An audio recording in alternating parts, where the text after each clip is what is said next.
We are joined by Caleb Savage from the Bushwick Community Darkroom. Hey, Caleb. Hi, everyone. Hey. Caleb is nerd in residence at the Bushwick Community Darkroom. That is in Bushwick, part of Brooklyn, in New York. Grad student at ITP underscore NYU. Web developer, getmylab.online. And you are documenting PA coal communities. Yeah, indeed. I wear a lot of hats. Actually, Yeah. I forgot I have a hat. It says Savage in big letters right on the front, And which is one of my most prized possessions.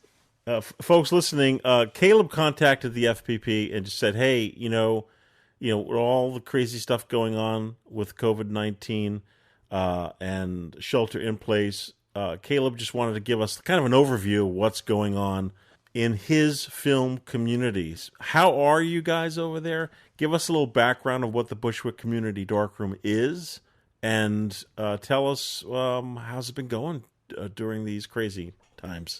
So for the basic background, Lucia Rallo, who's our executive director, founded the Darkroom back in 2011. She had graduated from SVA about a year before that and was like, well, what do I do now? I don't have a dark room. She saw that a lot of classmates and other community members were kind of feeling the same way. But how are we supposed to get started as artists in an analog field if we're all struggling to pay for lab rentals and struggling to build a lab in our bathroom? Like what if we came together and made something that could serve a broader section of the New York film community? So it started as a closet in Lucia's basement. It moved into half a storefront and then a whole storefront. And now we occupy the bulk of a 4,000 square foot warehouse in Bushwick. The film lab operations kind of make up the bulk of how we operate as a business, but we also do lab rentals, black and white, color darkroom. We've also got a private darkroom and an alternative processes darkroom for mural printing and cyanotypes and other non-silver processes, all of that good stuff, as well as classes and gallery shows and all kinds of community events.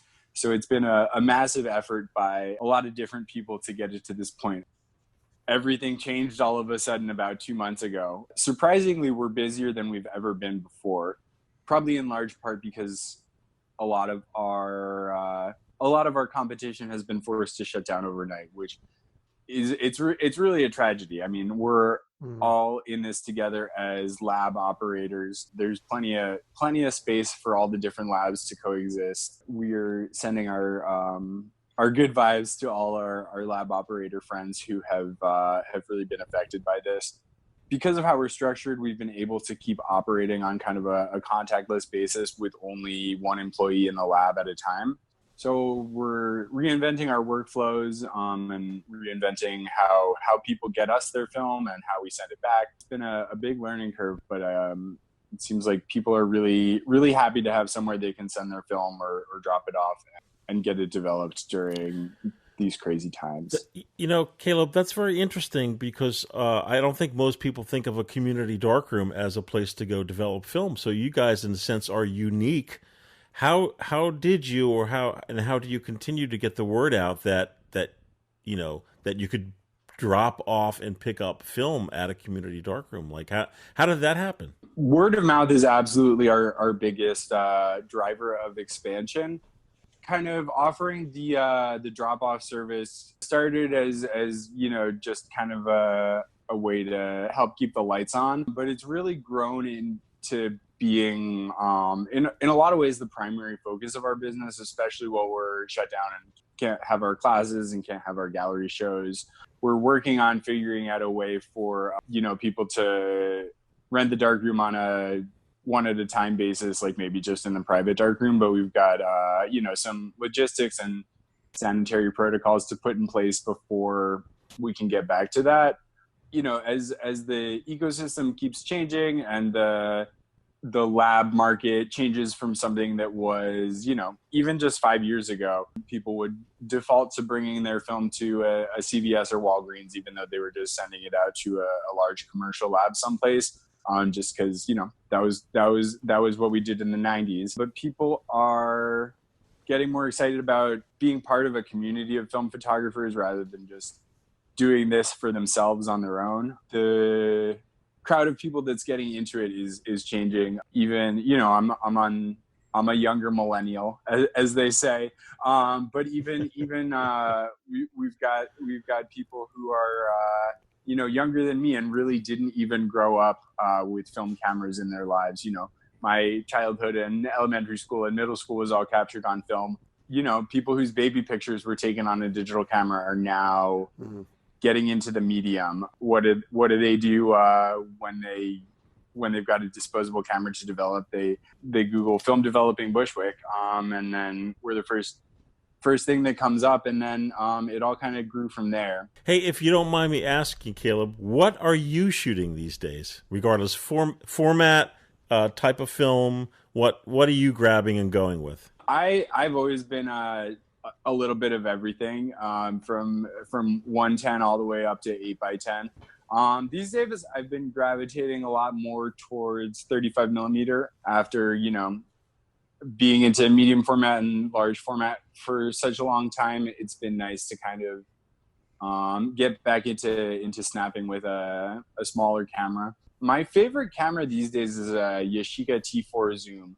And I got it for a crazy bargain. It goes where I go. It does what I need it to. It's nothing fancy. My real loves are 6x6 non-Hasselblads.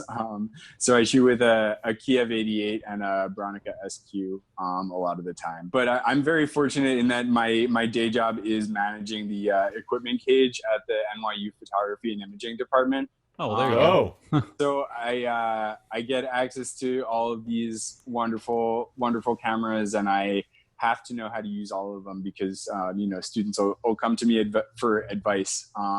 So it's always really cool. It's a great job. It's really a lot of fun. Thinking of it last week, Michael, when was it last week? I don't know. You were talking about your equipment cage at the TV studio days. Oh yes. And yes, I am a god to these students. But I try and be a benevolent and merciful god. And I'm sure, just like John Catapano, John Fideli, that you keep your eye out for burgeoning talent. Yes, when you see someone who, if you have a line on a job, you're going to think of your best students. Sometimes, yeah, I try and be real fair about it. The weird part of my job is I get to know all these students' personalities and their equipment needs very well, but I often don't get to see the finished products of their work. Mm-hmm. So I like to just send that kind of stuff off to the listserv and let them duke it out. But it is really great to, when you notice someone as a freshman who's got interesting technical questions, like why should I shoot it with a rangefinder versus an SLR?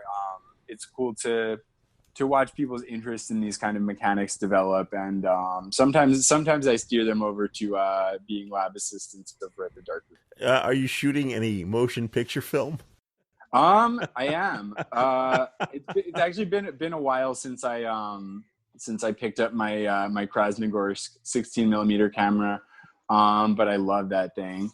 I'm on the verge of starting to collect Soviet cameras because they're all so fascinating. But yep. I've shot some 16 millimeter out in northeastern Pennsylvania coal country, which is an area where I've got some family connections. I'm really kind of interested in the industrial archaeology and the history of workers' rights and labor in what is in a lot of ways the birthplace of the Industrial Revolution. I don't know what I'm going to do with it yet. I've got a really extensive still photo project, but I think it's asking for some multimedia to be added into it, and I'm figuring out how I'm going to go about that. You're documenting the coal industry in Pennsylvania.